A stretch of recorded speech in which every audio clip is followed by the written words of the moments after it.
이제 다 같이 영과 진리로 하나님 앞에 예배드리겠습니다.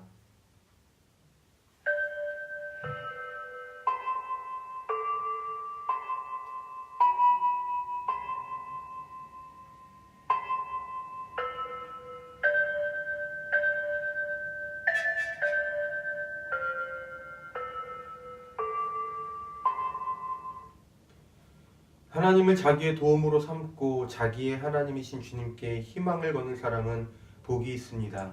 주님은 억눌린 사람을 위해 공의로 재판하시며 굶주린 사람에게 먹을 것을 주십니다. 주님은 눈먼 사람에게 눈을 뜨게 해주시고 낮은 곳에 있는 사람을 일으켜 세우시는 분이십니다. 주님은 의인을 사랑하시고 나그네를 지켜주시고 고아와 과부를 도와주십니다. 아멘. 찬송과 영광과 지혜와 감사와 존귀와 권능과 힘이 우리 하나님께 영원 무궁하도록 있습니다. 아멘. 모두 주님께 경배 찬송 드리겠습니다. 주 찬양합니다. 내 마음을 다해 주가 하신 놀라운 일들을 세상에 모두 전하리이다.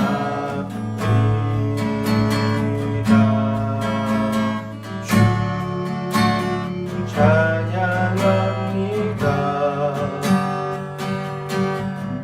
내 마음을 다해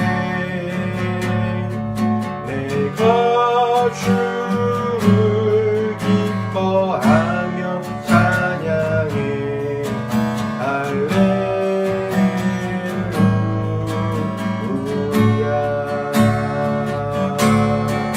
지극히 높으신 이름 찬양해 할렐루야. 다시 한번 고백합시다. 주 찬양합니다. 주 찬양합니다. 내 마음을 다해 주가 하신 놀라운 일들을 세상에 모두 들으리라. 주 찬양합니다.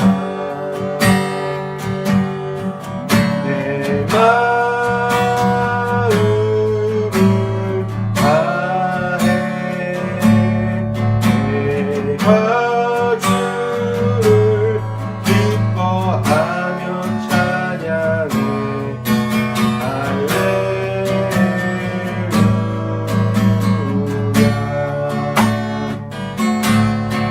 지극히 높으신 이름 찬양해 할렐루야.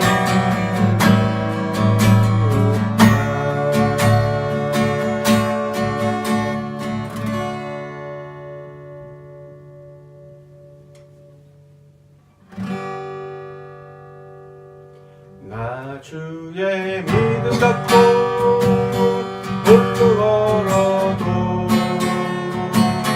나 주의 믿음 갖고 실망치 않네.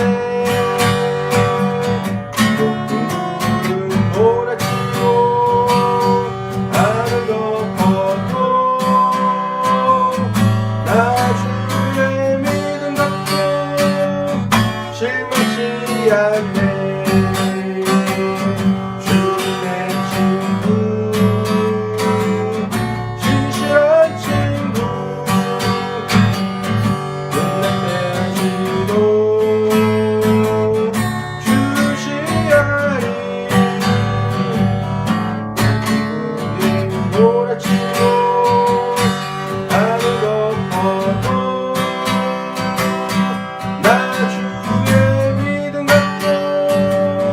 실망치 않네.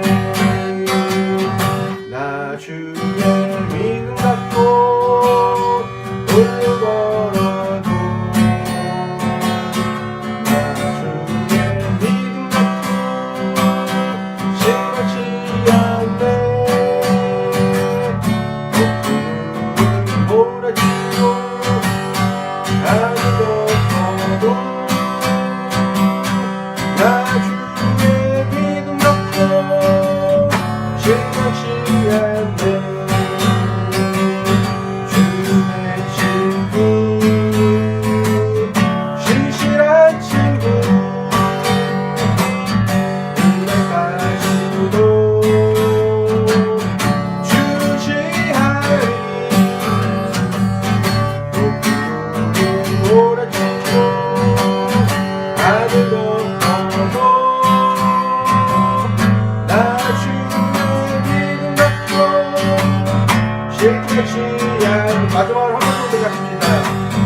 나 주의 믿음 갖고 오늘 걸어도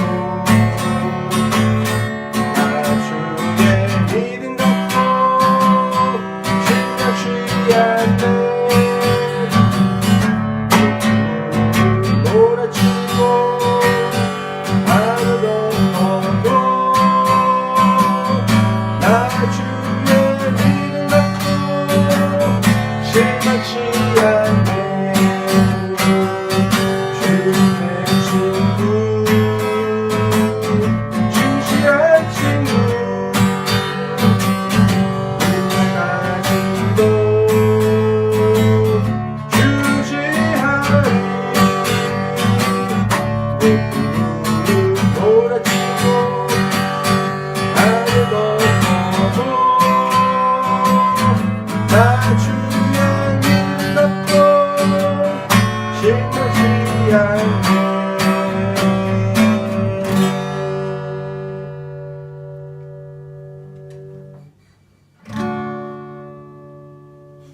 나를 세상의 빛으로 부르신 주님 비추소서. 나도 주님의 빛을 비추리라.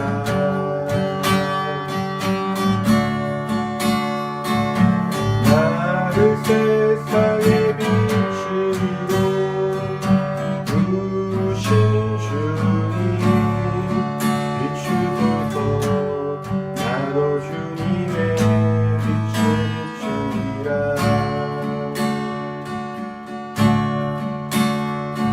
어둠을 밝히는 빛 온 세상을 비추는 빛 사위의 마음이 숨기지 못하네.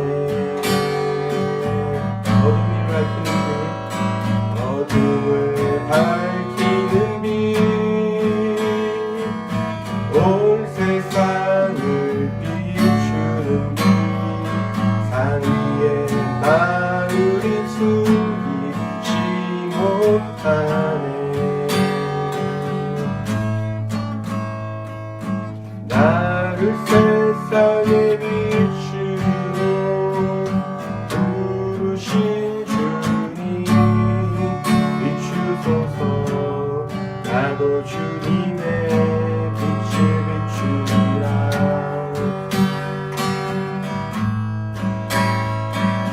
나를 세상의 빛으로 부르신 주님 비추소서.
오늘 이 시간 하나님께서 우리에게 주시는 말씀은 누가복음 4장 14절에서부터 21절까지의 말씀입니다. 신약성경 90면에 있습니다. 제가 봉독할 때에 살아계신 하나님 아버지 음성을 다 들으실 수 있기를 소원합니다. 예수께서 성령의 능력을 입고 갈릴리로 돌아오셨다. 예수의 소문이 사방의 온 지역에 두루 퍼졌다. 그는 유대 사람의 여러 회당에서 가르치셨으며 모든 사람에게서 영광을 받으셨다. 예수께서는 자기가 자라나신 나사렛에 오셔서 늘 하시던 대로 안식일에 회당에 들어가셨다. 그는 성경을 읽으려고 일어서서 예언자 이사야의 두루마리를 건네받아서 그것을 펴시어 이런 말씀이 있는 데를 찾으셨다. 주님의 영이 내게 내리셨다. 주님께서 내게 기름을 부으셔서 가난한 사람에게 기쁜 소식을 전하게 하셨다. 주님께서 나를 보내셔서 포로된 사람들에게 해방을 선포하고 눈먼 사람들에게 눈뜸을 선포하고 억눌린 사람들을 풀어주고 주님의 은혜의 해를 선포하게 하셨다. 예수께서 두루마리를 맡아서 시중드는 사람에게 되돌려 주시고 앉으셨다. 회당에 있는 모든 사람의 눈은 예수께로 쏠렸다. 예수께서 그들에게 말씀하셨다. 성경 말씀이 너희가 듣는 가운데서 오늘 이루어졌다. 아멘. 하나님께서 이 말씀을 통하여 우리에게 은혜 주시기를 원합니다. 예수님의 출사표라는 제목으로 오늘 주신 말씀을 함께 나누고 싶습니다. 오늘은 먼저 본문의 말씀을 해설한 이후에 본문의 핵심 구절을 조금 더 깊이 다루면서 그것이 오늘 우리에게 어떠한 의미를 전해주는가를 함께 나누고자 합니다. 사람들은 예수님의 가르침에 많이 놀랐어요. 그것도 그럴 것이 율법학자들이나 적어도 바리새인들과 같이 전문적인 교육 혜택을 누리지 못했을 사람이 뛰어난 통찰을 보여주고 있었기 때문입니다. 많은 성서학자들은 예수께서 당시 대부분의 평민들처럼 농부일 것이다 라고 추측을 해요. 예나 지금이나 또 동서나 가난하면 가방끈도 짧아지기 마련이죠. 가난한 농부, 가난한 목수의 아들이었던 이 예수께서 회당에서 사람들을 가르쳤다라는 것, 심지어 사람들로부터 칭찬을 받았다라는 것은 예사스러운 일이 아닙니다. 예수님에 관한 소문은 급기야 갈릴리 전역에 두루 퍼지게 됩니다. 이러한 일이 예수님에게서 가능했음을 설명할 수 있는 길은 누가복음의 저자에게 이것 한 가지 외에는 없었어요. 예수께서 성령의 능력을 입었다라는 것. 14절에 그렇게 말하고 있죠. 성령께서는 사람 안에 계시며 그로 하여금 지혜롭게 하고 분별하게 하십니다. 가난한 농부이고 정규 교육을 받지 못한 예수님께서 이와 같은 돌풍의 중심이 되셨다라는 것은 그분께서 성령의 능력을 따라 행하셨음을 본문은 설명하고 있습니다. 예수께서 자라나신 동네로 오셨습니다. 나사렛입니다. 나사렛 주민들은 예수님이 누구의 아들이고 어떻게 자랐는지 훤히 잘 알고 있었을 거예요. 예수께서는 늘 하시던 대로 안식일에 회당에 들어가십니다. 유대 성인 남성 10명이 합의하면 어디든지 회당이 세워질 수 있었어요. 회당은 안식일에 유대인들이 예배하는 장소이면서 구제가 이루어지는 곳이자 또 교육의 장일 뿐만 아니라 외국에서의 회당은 새로 그곳에 정착하는 유대인들에게 그곳의 정부와 또 그 사람들을 도와줄 수 있는 어떤 도움의 기능을 했다고 해요. 안식일의 회당에서는 예배가 있었는데 이러한 방식이었다고 합니다. 먼저 쉐마 말씀을 암송하고 회중 가운데 한 사람이 기도한 이후에 모세오경의 말씀을 낭독을 합니다. 그리고 나서 예언서가 낭독되고 이 봉독한 성서에 근거한 설교가 이어집니다. 그리고 제사장의 축도로 이 예배가 마무리가 되죠. 이 회당의 사무와 모든 이 예배 순서를 맡은 사람을 회당장이라고 부릅니다. 회당장은 기도자와 성서 봉독자 그리고 설교자를 사전에 섭외해서 예배의 흐름을 원활하게 하도록 준비를 했다고 해요.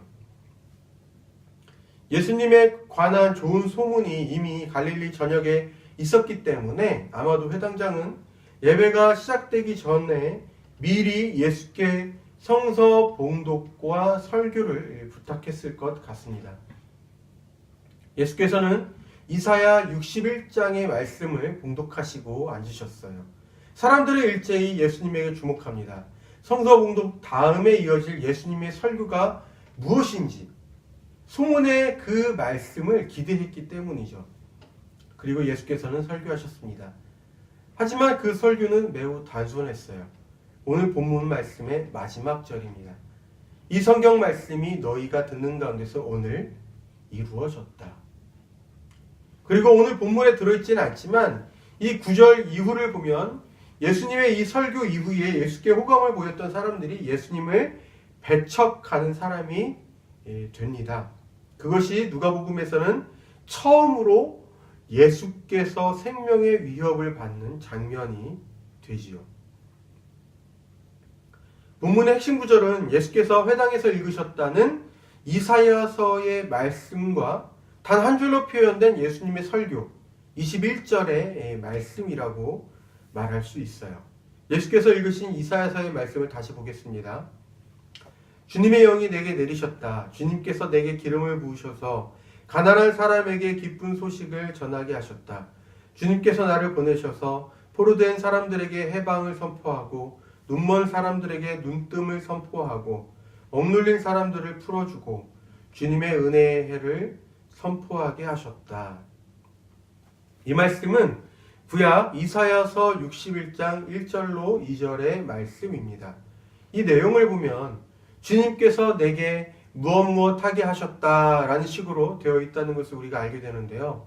그러니까 이 구절은 이사야에서 주님께서 예언자에게 시키신 일을 언급하고 있는 것입니다. 쉽게 말하면 주님께서 나에게 이러이러한 일을 시키시려고 내게 기름을 부어주셨어 라고 이사야서에서 말씀하고 있는 것이죠. 이 말씀이 이사야서에 있기 때문에 1차적으로 이 말씀은 이사야서에서 말하는 그 예언자에게 주어진 사명이라고 볼 수가 있어요. 그렇죠? 그런데 예수께서 이 말씀을 읽으시고 설교하시면서 이 말씀이 오늘 이루어졌다라고 말씀을 하십니다.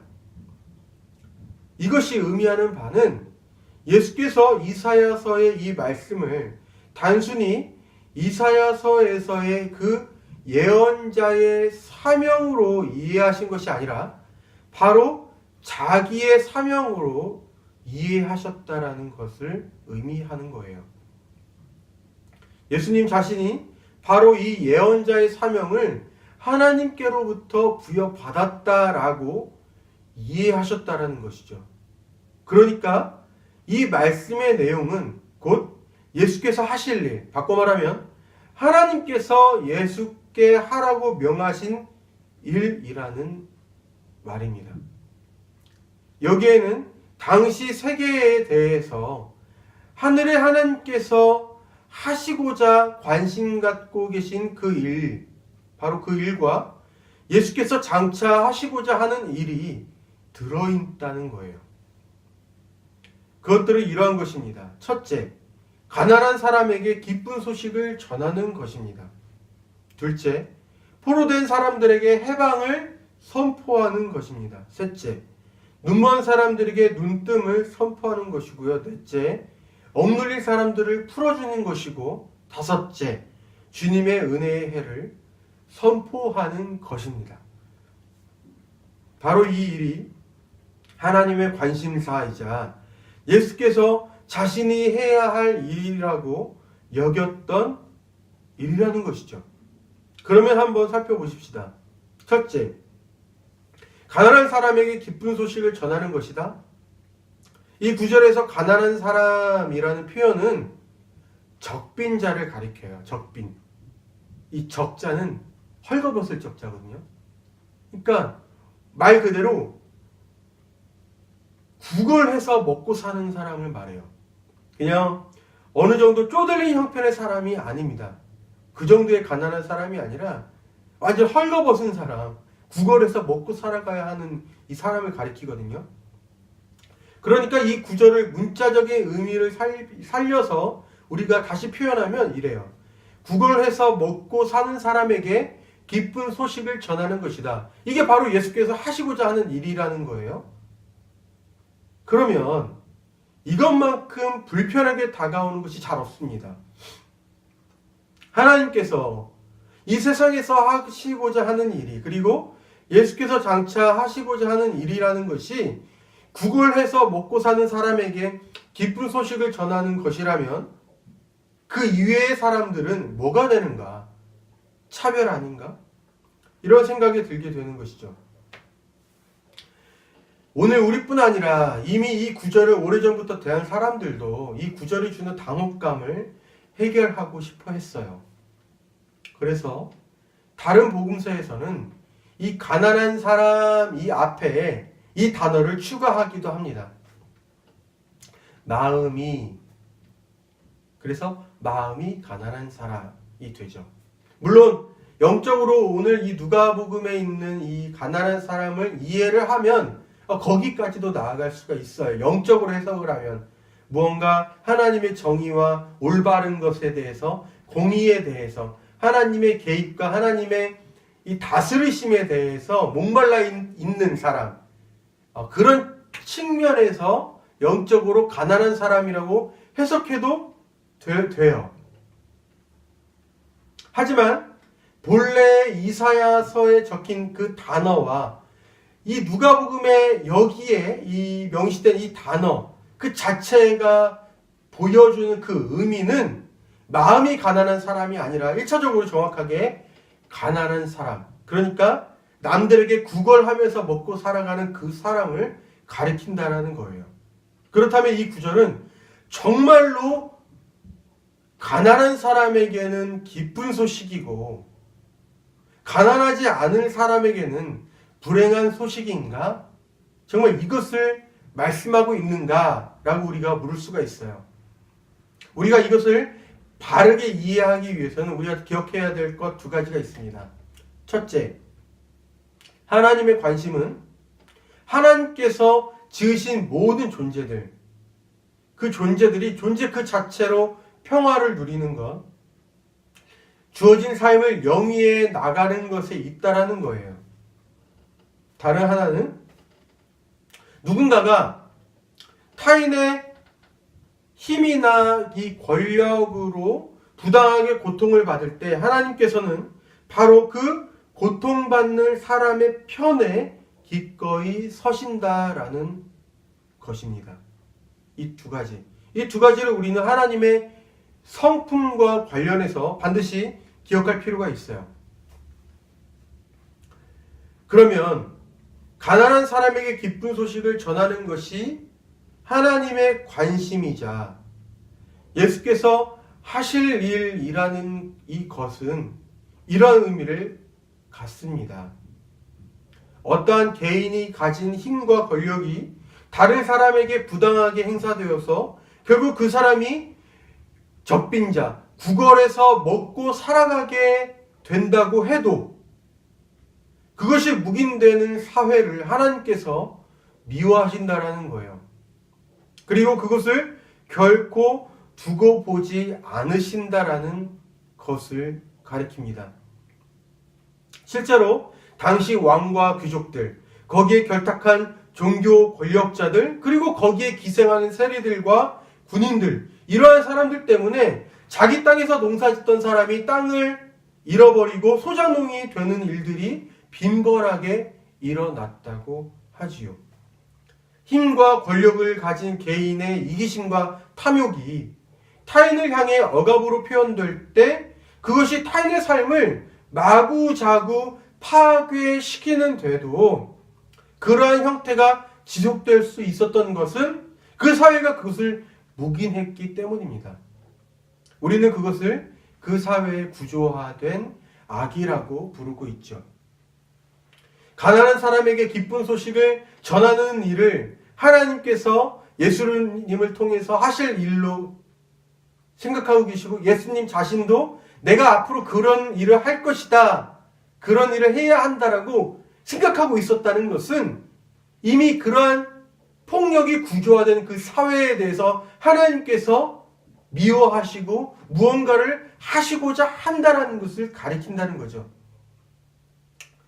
이 구절은 하나님의 관심과 예수님께서 하시고자 하는 일이 이 사회에 존재하는 구조화된 악, 1차적으로는 그 당시 그 사회, 그리고 오늘 우리의 사회, 그 사회에 존재하는 구조화된 악, 그리고 그것을 만들어내는 개인의 탐욕과 이기심을 심판하는 일과 아주 밀접하다는 것을 우리에게 말씀하고 있는 거예요. 둘째와 넷째 말씀도 이러한 맥락에서 우리가 이해해야 합니다. 포로된 사람들에게 해방을 선포하고 억눌린 사람들을 풀어주는 것을 예수께서 하나님이 자신에게 하라고 명하신 일로 인식하셨다라는 것은 힘과 권력으로 부당하게 다른 사람의 삶을 억누르고 압제하는 그와 같은 일과 또 그러한 일을 제어하지 못하는 이미 구조화된 악에 대해서 하나님께서 결코 두고 보지 않으신다라는 것을 가리킵니다. 다시 말하면 하나님은 모든 사람들이 하나님께 귀하게 지음받은 사람으로서 마땅히 주어진 삶을 영위하기를 바라시기에 자기의 힘과 권력으로 자기의 이익과 탐욕을 위해서 다른 사람의 삶을 위태롭게 하는 것은 하나님께서 미워하신다라는 것이죠. 예수께서 하실 일 셋째는 눈먼 사람들에게 눈뜸을 선포하는 일입니다. 본래 이사야서에는 이 구절이 들어있지 않아요. 대신 상한 마음을 싸매어 주고 라는 구절이 기록되어 있어요. 하지만 누가복음의 저자는 여기에 그 대신 눈먼 사람들에게 눈뜸을 선포한다 라는 구절을 넣었습니다. 눈먼 사람들이라 하면 우리는 가장 먼저 문자적 의미로서 시각장애인을 떠올리죠. 분명 예수께서 하신 일 가운데 눈먼 사람들을 보게 하셨다는 것을 우리가 알고 있습니다. 실제로 예수께서는 시각장애인을 고치셨어요. 회복시켜 주셨어요. 그러고 보면 문자적으로 시각장애인을 다시 보게 하시는 것도 예수께서 하신 일임에 분명합니다. 그렇지만 이 문자적인 좁은 의미보다도 오히려 더 넓은 의미가 여기에 담겨 있습니다. 본다라는 것은 우리가 깨닫는다라는 의미로도 사용하고 있어요. 육체적인 눈으로는 볼 수 있어도 정작 무엇이 중요한 것인지 볼 수 없는 사람들이 예수님의 사역 속에 특별히 보지 못하는 사람을 다시 보게 하는 그 기적을 행하시는 그 장면이 말하기도 하죠. 그런 것들이 예수님의 사역에 자주 언급됩니다. 그런 의미에서 그들은 눈먼 사람들인 것이죠. 그러므로 눈먼 사람들에게 눈뜸을 선포한다라는 것은 비로소 무엇이 하나님의 뜻이고 또 무엇이 하나님의 우리에게 가지고 계신 기대인지 또 소망인지 무엇이 인간으로 하여금 참 생명을 얻게 하는 일인지를 깨닫게 한다라는 것이기도 합니다.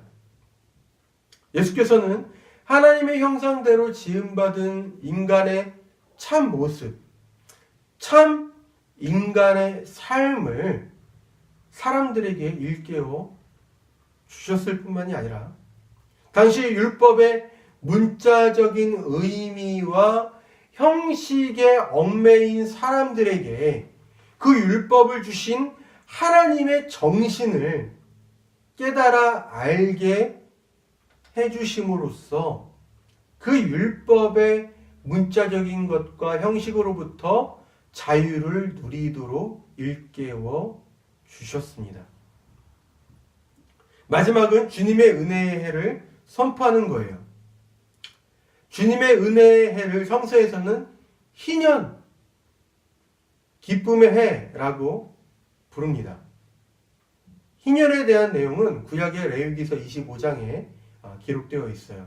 거기에서 이 희년이 되면 이스라엘 백성이 지켜야 할 법을 소개하고 있어요.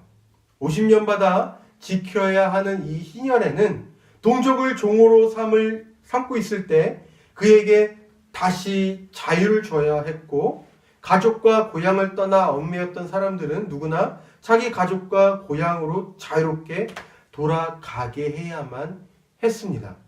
뿐만 아니라 형편이 안 좋아져서 땅을 팔아야 했던 사람들에게 그에게서 땅을 산 사람은 희년이 되면 다시 구입한 그 땅을 본래 주인에게 되돌려 주어야만 했어요. 이것 외에도 상세한 희년의 법들이 레위기에 기록되어 있습니다.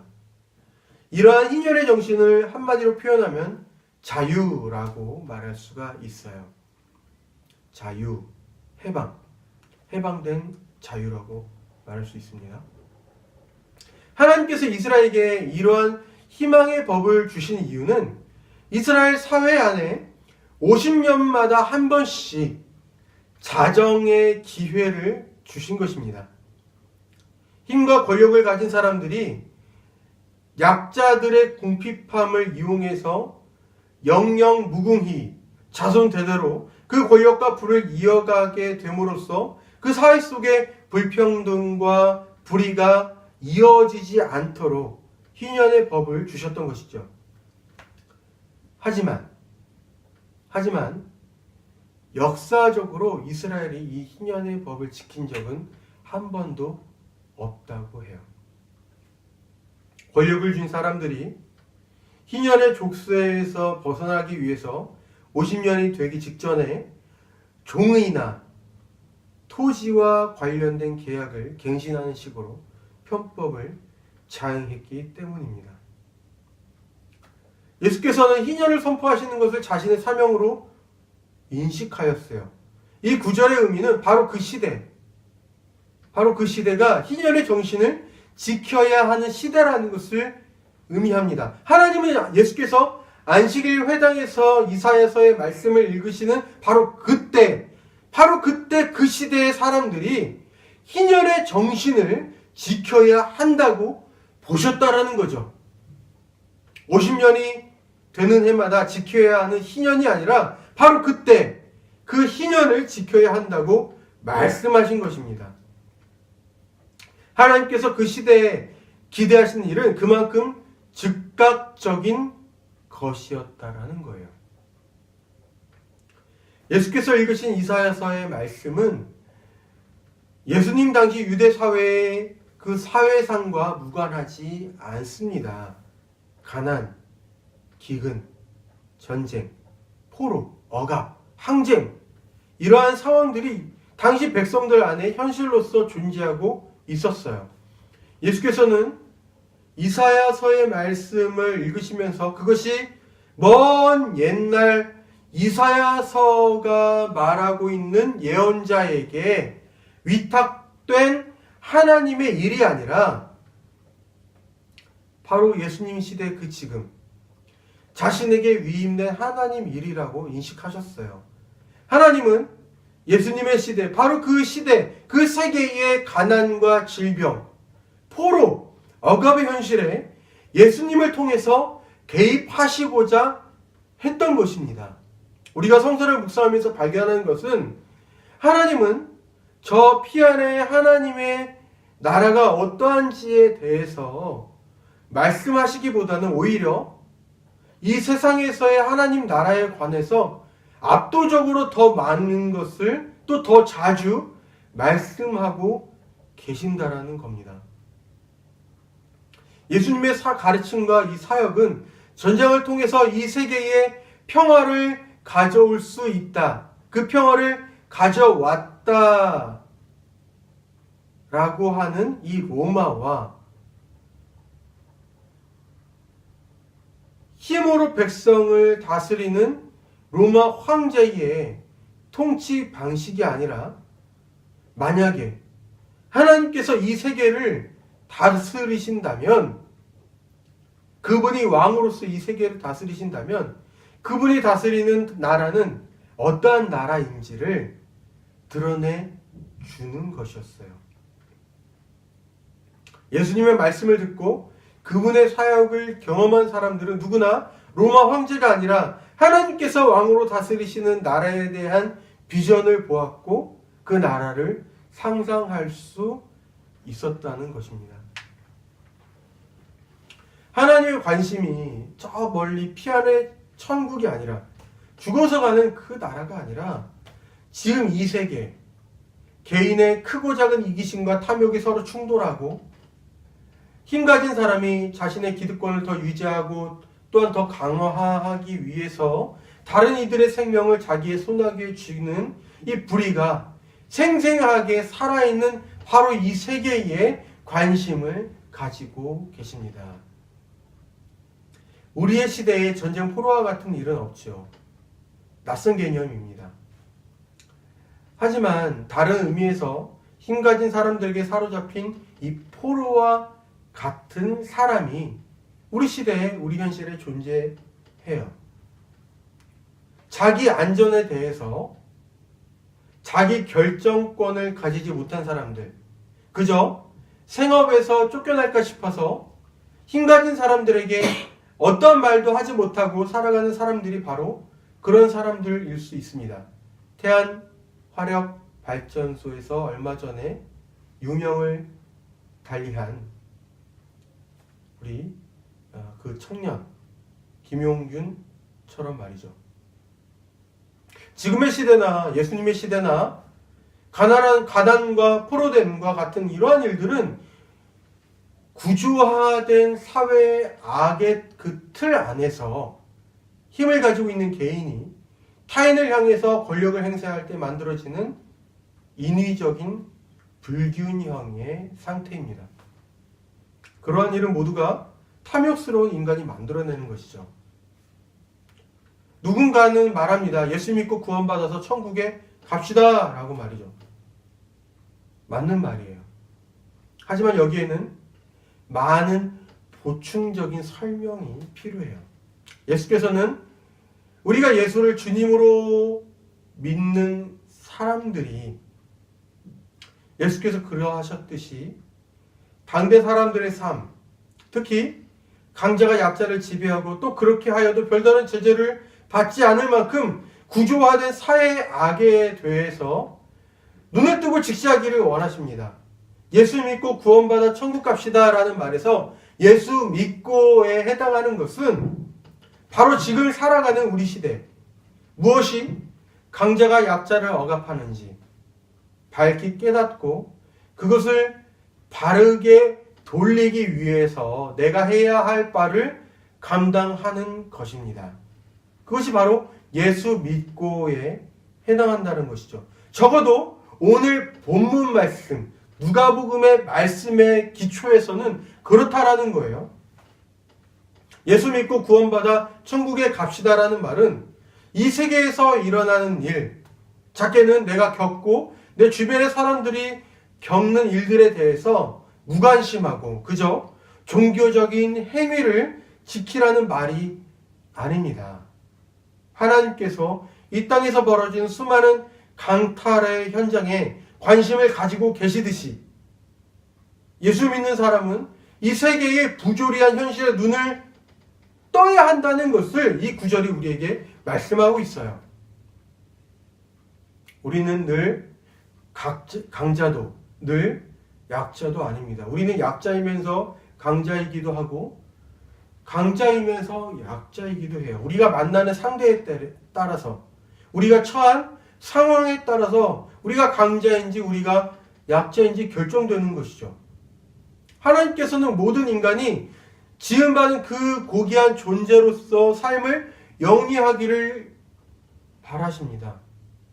바로 이것을 우리가 알고 있다면, 그리고 하나님께서는 필연적으로 부당한 세력에 고통받는 약자들의 서신다라는 것을 우리가 알고 있다면, 우리가 일상에서 경험하는 미시적인 차원에서의 강자일 때 어떠한 태도를 지녀야 하는지, 그리고 이 거시적인 차원에서, 이 사회적인 차원에서 우리가 강자일 때 어떠한 태도를 지녀야 하는지를 깊이 생각해 볼 필요가 있겠다 싶어요.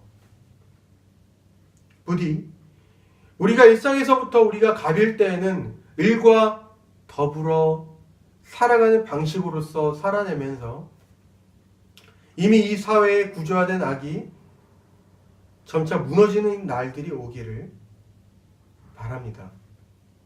그래서 이 사회의 모든 사람들이 하나님께서 기대하신 것처럼 인간의 존재 그 자체로 존중받으면서 삶을 영위할 수 있게 되기를 우리가 함께 그 꿈을 품고 소망하면서 살아보았으면 좋겠어요.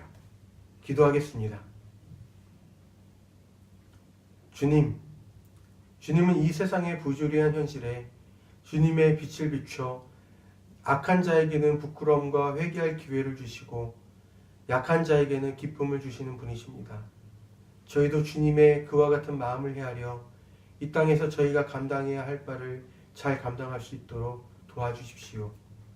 부조리한 사회 구조에 밀려 잔뜩 움츠린 누군가가 저희로 인하여 다시금 세상을 살아봄직하다 말할 수 있게 된다면 참 좋겠습니다.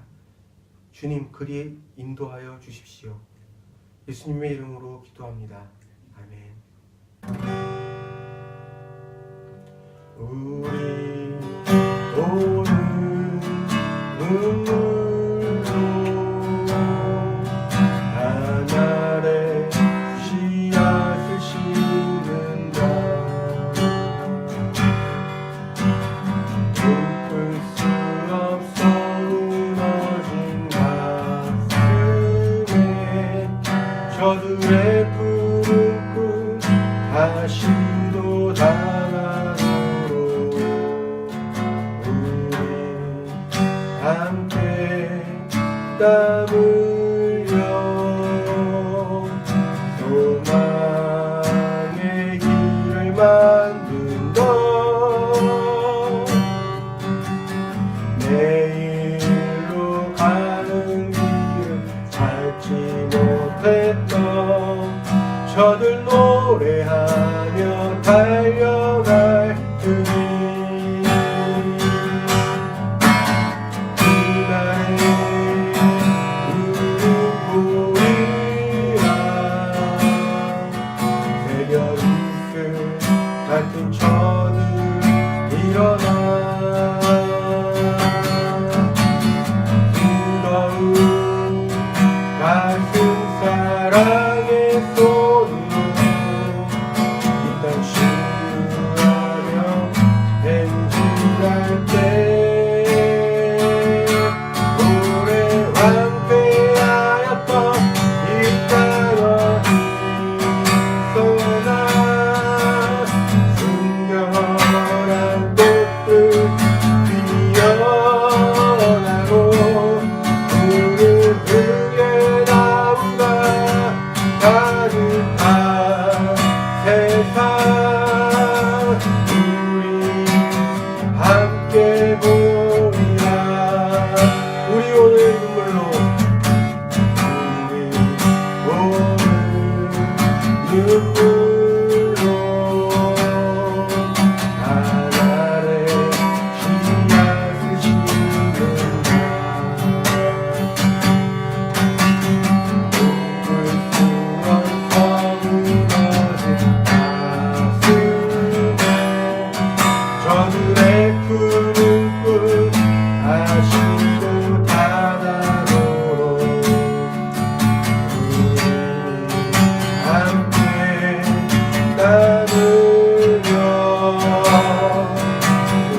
보험기도합니다. 주님께서 저희에게 주신 것들 가운데 일부를 주님께 드립니다. 이 땅을 바라보면서 마치 땅에 매인 사람으로 살아가지 않게 하시고 늘 하늘을 바라보며 풍성히 주시는 우리의 삶을 예비하시는 하나님의 사람으로서 살게 하여 주십시오.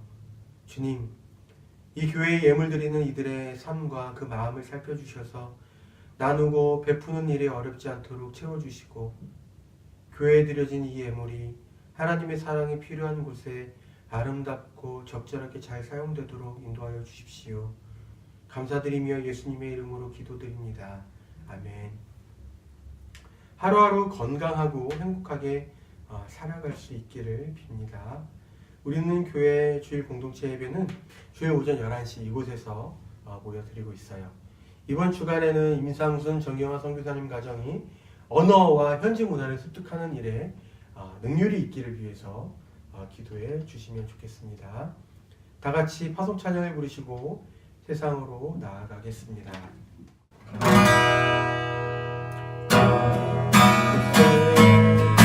생명수 쏟아가 눈물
이제는 우리 주 예수 그리스도의 은혜와 하나님 아버지의 사랑하심과 성령 하나님의 깨닫게 하심과 동행하심이 이 말씀 듣고 지키며 살기를 소원하는 우리는 교회의 모든 교우들과 목사님에게 지금으로부터 영원까지 함께 하시기를 축복하며 기도합니다. 아멘.